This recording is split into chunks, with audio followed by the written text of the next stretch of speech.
ये जो खाद आप देख रहे हैं, ये 3 से 4 दिनों में ही आपके गुलाब के पौधे को बहुत सारी कलियों से भर देगा। और यदि आपके गुलाब पर कलियां खिलने के बाद मुरझाने लगती हैं या न्यू शूट्स आने के बाद पत्तियां मुरझाने लगती हैं, तो आप इस खाद का इस्तेमाल करेंगे, जिससे कि आप देखेंगे आपके गुलाब का पौधा अनगिनत कलियों से भर गया है। आज की वीडियो में मैं आपको बताने वाली हूँ कि आप अपने गुलाब के पौधे की केयर किस तरीके से कर सकते हैं, किस तरीके से आप अपने गुलाब को मरने से बचा सकते हैं, सर्दी या गर्मी में गुलाब के पौधे को सूखने से बचा सकते हैं। गुलाब एक ऐसा पौधा है जो सर्दियों में भी बहुत ही अच्छी फ्लावरिंग करता रहता है। जहां आपने देखा है कि विंटर्स में ज़्यादातर पौधे डोरमेंट हो जाते हैं, कलियां नहीं खिलाते हैं, लेकिन गुलाब एक ऐसा पौधा होता है जिसमें लगातार कलियां बनती रहती हैं।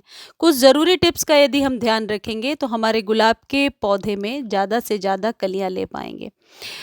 सबसे पहली चीज़ ये है कि गुलाब का पौधा हमेशा नई शूट्स पर ही फ्लावरिंग करता है। जो इसकी नई ब्रांच निकलती है उस पर ही फ्लावरिंग होती है।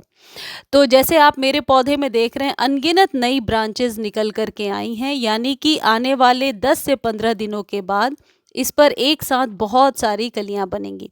यदि आपके गुलाब के पौधे में लगातार नई शूट्स निकल रही हैं, न्यू बेसल शूट्स आ रही हैं, तो आप समझ लीजिए कि गुलाब का पौधा स्वस्थ है और इस पर बहुत जल्दी फ्लावरिंग होने लगेगी।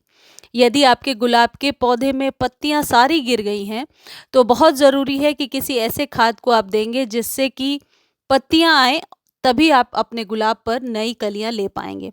देखिए, मेरे गुलाब के पौधे में न्यू बेसल शूट्स आ रही हैं और इसका मतलब है कि इस पर कलियां भी बहुत जल्दी बनेंगी। दूसरी चीज़ ये है कि गुलाब के पौधे को आप सॉफ्ट प्रूनिंग हमेशा करेंगे। देखिए, मैंने 15 से 20 दिन पहले सॉफ्ट प्रूनिंग किया था, जो आप लोग के साथ शेयर किया था, और अब यहाँ से नई ब्रांच निकलने लगी है।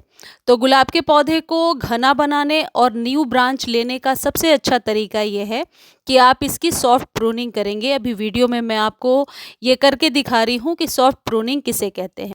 शॉर्ट प्रूनिंग यानी कि थोड़ी सी कटाई छटाई आप अपने गुलाब की सालों भर में कभी भी कर सकते हैं, लेकिन डीप प्रूनिंग के लिए, जिसमें कि हम अपने पौधे को छोटा करते हैं, शेप देते हैं, मनचाहा आकार दे सकते हैं, इसके लिए आपको फरवरी में या मॉनसून के पहले का समय ही ठीक रहता है।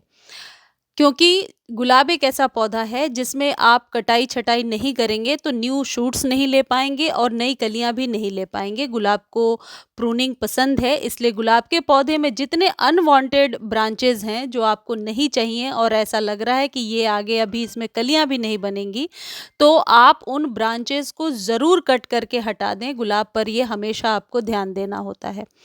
गुलाब के पौधे को फंगस फ्री रखने के लिए आप चाहें तो फंजीसाइड से हर एक 15 दिनों पर स्प्रे कर सकते हैं। लेकिन अभी सर्दियों में क्योंकि धूप कम आ रही है और गुलाब के पौधे पर यदि हम बहुत ज़्यादा वाटरिंग करेंगे तो हो सकता है हमारा पौधा मुरझाकर गिरने लगे। देखिए, प्रूनिंग के 10 से 15 दिनों के बाद का ये आपको रिजल्ट समझ में आएगा कि न्यू शूट्स जो है अपने आप दोनों साइड से निकल कर के आएंगी। तो ये जो सॉफ्ट प्रूनिंग और हार्ड प्रूनिंग मैंने आपको बताया, ये डिटेल में बताने का यही मकसद है कि अभी जनवरी फरवरी ही सही टाइम है, आप अपने गुलाब को वापस से जिंदा कर सकते हैं। कई लोग पूछ रहे हैं कि क्या गुलाब की कटिंग अभी लगा सकते हैं? बिल्कुल लगा सकते हैं। कोई भी एक पुरानी सी स्टेम ले लीजिए जो कम से कम 6 महीने पुरानी हो। मैं आपको दिखा रही हूँ, मैंने 10 डेज पहले एक स्टेम को कट करके बस मिट्टी में दबा दिया था और देखिए वहाँ पर छोटी छोटी अब रूट्स बनने लगी हैं। निकाल कर दिखा रही हूँ मैं आपको।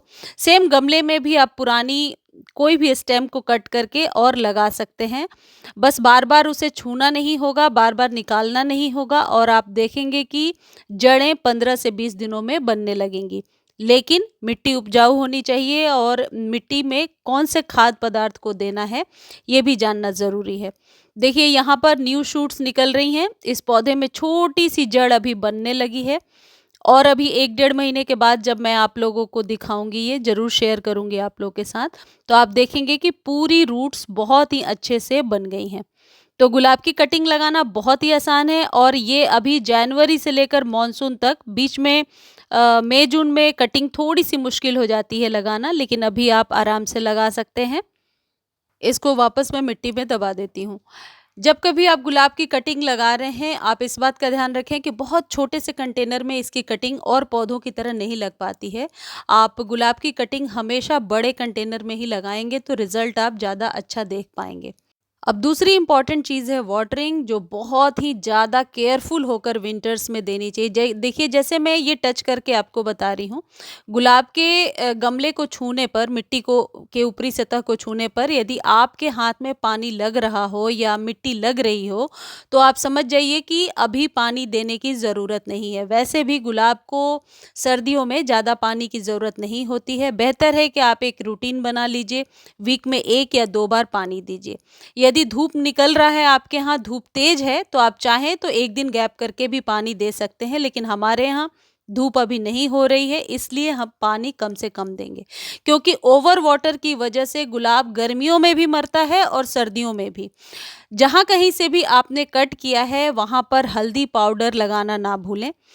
हल्दी जो होता है, ये एंटी बैक्टीरियल और एंटी फंगल का काम करता है, यानी कि जैसा कि हम सबको पता है कि गुलाब पर डाईबैक की प्रॉब्लम बहुत ज़्यादा आती है और इस वजह से ही डंडियाँ सूखने लगती हैं, काली पड़ जाती हैं और फिर पौधा मरने लगता है। तो डाईबैक से बचाने के लिए ये बहुत ज़रूरी है कि जितनी बार भी आप कट करेंगे गुलाब के पौधे को, ऊपर से या तो कोई फंजीसाइड लगा दीजिए या हल्दी लगा दीजिए। हल्दी का रिज़ल्ट हमेशा मैंने अच्छा देखा है। हल्दी एक कीटनाशक की तरह भी काम करता है और हल्दी आपके पौधे को मरने से भी बचाता है। हल्दी जो होता है, ये प्लांट्स पर या गार्डनिंग में आप हमेशा इस्तेमाल कर सकते हैं, किसी भी सीज़न में कर सकते हैं और गुलाब पर तो हल्दी का इस्तेमाल बहुत ही अच्छा होता है। अब आपको क्या करना है, 1 चम्मच हल्दी को लेकर के जड़ों के पास छिड़क देना है। ये आपके पौधे की जो मिट्टी है उसको उपजाऊ बनाने के साथ-साथ यदि किसी प्रकार के चींटी या फंगस का अटैक हो रहा है तो उससे भी एक इम्यूनिटी प्रदान करेगा। और जैसा कि मैं अभी आपको ये दिखा रही हूँ, बहुत जल्दी न्यू शूट्स को लेने में भी ये मदद करता है।